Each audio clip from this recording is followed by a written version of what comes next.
Hey, meteorologist James Wieland here with another great episode of the Impact Zone. Who's next to me right now? But hey guys, it's Ty the weather guy. He's working on some stuff over there about tropical depression number 9, and we're going to talk about tropical depression number 9 and our wave chances here coming up. But first, did anybody get a chance to get out for Gonzalo swell? Look at that, unbelievable. This is Saturday. The day, one day out of 8 days that I did not go surfing, and this was the day, and I missed it. That's all right though, because the next day was good. It's just not this good. But check it all out, all these pictures. I posted them on my Facebook page too. These are from Gulfster. He has like 10 pages of these photos. Look at that. This is from Central Florida, up in Brevard County. Epic. So yes, it was really good. Hopefully I know a lot of people went up coast, caught some good stuff. I went up coast on Sunday. Not that far though. Only had to go up to Treasure Coast. You know, you still score some waves. Maybe not quite this good. Score! But check it out. All right. So now we're talking about tropical depression number 9. Oops. Let's move this thing up. And this is tropical depression number 9. Maximum winds 35 miles per hour. Let's get rid of my mug there. There we go. And notice the track puts it into the Yucatan, drops it to a depression, and then brings it back out into the Northwest Caribbean. If you've watched my updates here for the past couple of weeks, I've been saying this is the area here that we need to watch, and it still is. Once it gets out here, a lot of warm water, shear not quite as strong as in previous days by the time it gets out here, maybe in a little bit of ridging overhead. So the possibility will be there for this thing to strengthen, and that is though if it survives the path, the slow path actually, all the way across the Yucatan and then out into the Caribbean Sea. Now that's going to be a feat of its own really, if it can sustain all of that and be some sort of entity out here. Now if it doesn't survive, there's no circulation, whatever comes out over here, it's probably not likely that anything is going to develop if it doesn't survive. If it does make the trek across with some kind of circulation, then we may look over here for something to develop. So that's the big question, and the latest model runs are showing the former, that it's not going to develop into much once it gets out here, that it won't make the trek across. So we'll have to see how all that works out. Here's the spaghetti models, and notice very slow trek over the Yucatan. This is kind of what the Hurricane Center is saying. Then after that, that's when kind of all bets are off. Some of the models do bring it up this way. The latest model run of the GFS, though, does not now. It kind of shears it apart down here after it crosses, and then nothing happens after that. And I'll show you that model run here in a minute. Let's look at it now. Why not? Let me rearrange this thing. Oops. If I can push this thing down. There we go. All right, so let's move this down here. So you see it right here. Here's tropical depression number 9. It's going to go like this. But you got to watch out over here, too. Oh, I didn't bring the satellite image up. Let me see if I can't do that real quick. I know I have it bookmarked in here, right, Tyler? Sure, yeah. He doesn't know. So. You sure do. Yes, I do. Or not.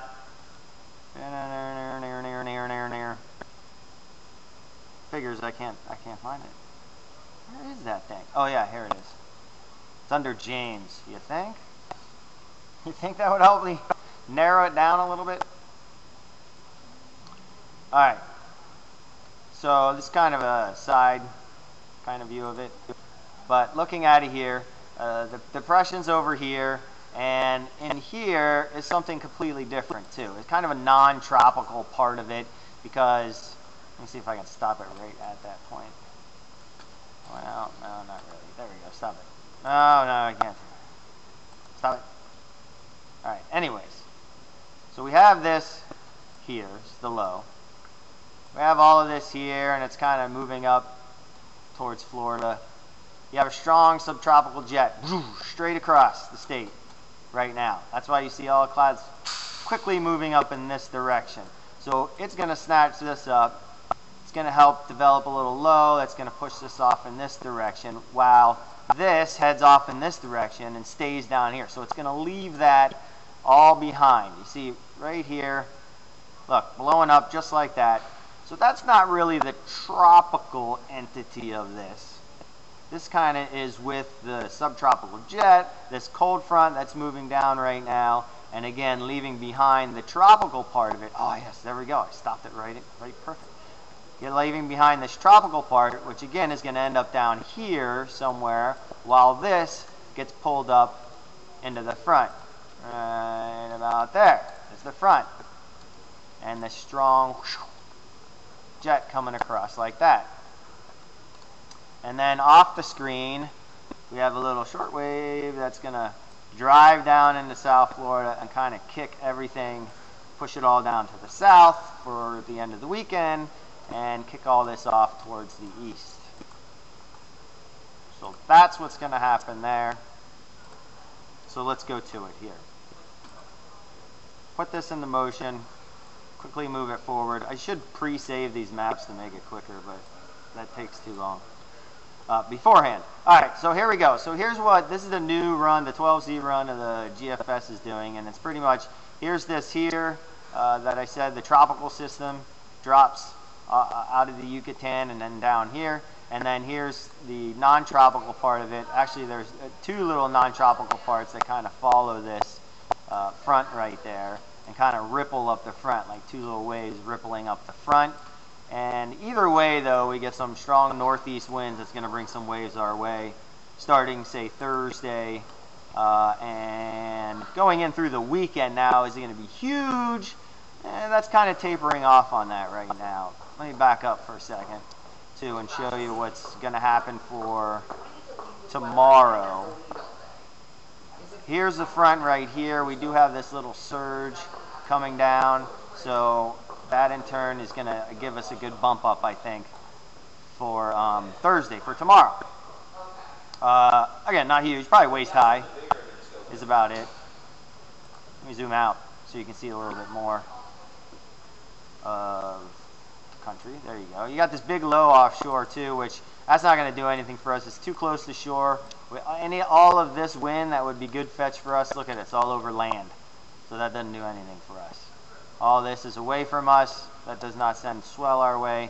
We got to look in this region, in the nook, I call it. This is the nook. And there is a little bit there. So again, that's why I think we'll get a little bump up, maybe thigh to waist high tomorrow. And then the wind kind of turns on a lot going into the weekend. So we'll get some bigger wind chop. All right, I don't like this view. I'm going to zoom in. So here comes all of this. This is Friday now. Our local winds start to pick up, and the wind chop starts to pick up. Notice here, this is like 25 to 30 knots across the area. And they're taping something else in here, so I got to talk soft. Anyway, so the wind picks up.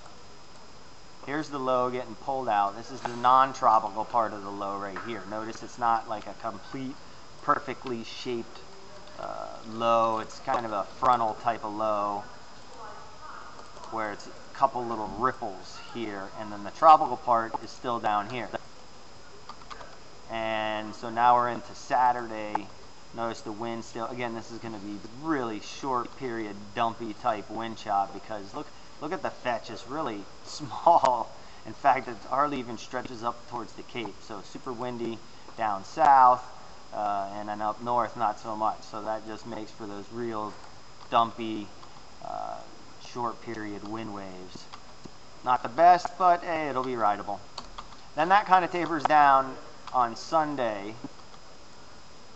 And then, personally, this little area right here is a little suspect of what's going on into the Bahamas here. So probably this might go away in future runs. I don't know what that refers to, Tyler. This is what Tyler just said. Hold up. I don't know what I said to get that, but anyways. They're taping something right now. I'm taping something too. So anyways, then this low kind of opens up to just a trough, and it drifts westward, which in turn picks up our winds because we have high pressure up here, and then we have the wind flow around it here.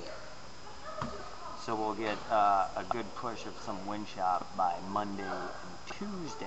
Now, I've seen around online everybody talking about some kind of Halloween swell. So let's go up to Halloween and see. The new model run does not show anything. I know it was very, very promising looking just one run before this. But before we kind of get our hopes down on the subject, we got to wait for future model runs just to see. But I do think that the GFS here is now finally catching on and clicking and understanding what the atmosphere is doing. So then that's when you see it kind of snap into place, and then it just kind of gets tweaked after that. But this is Halloween morning. Notice calm wind around here. Not really any swell maker anywhere. That's moving away. And we have a little bit of swell making here for maybe up coast where they'll have offshore winds. So up coast, north of the Cape, might have a swell, but as for us, it's not looking like anything. Now let me go back one model run and watch what the difference is. Bam! I mean, this would be an ideal situation for a nice Halloween swell.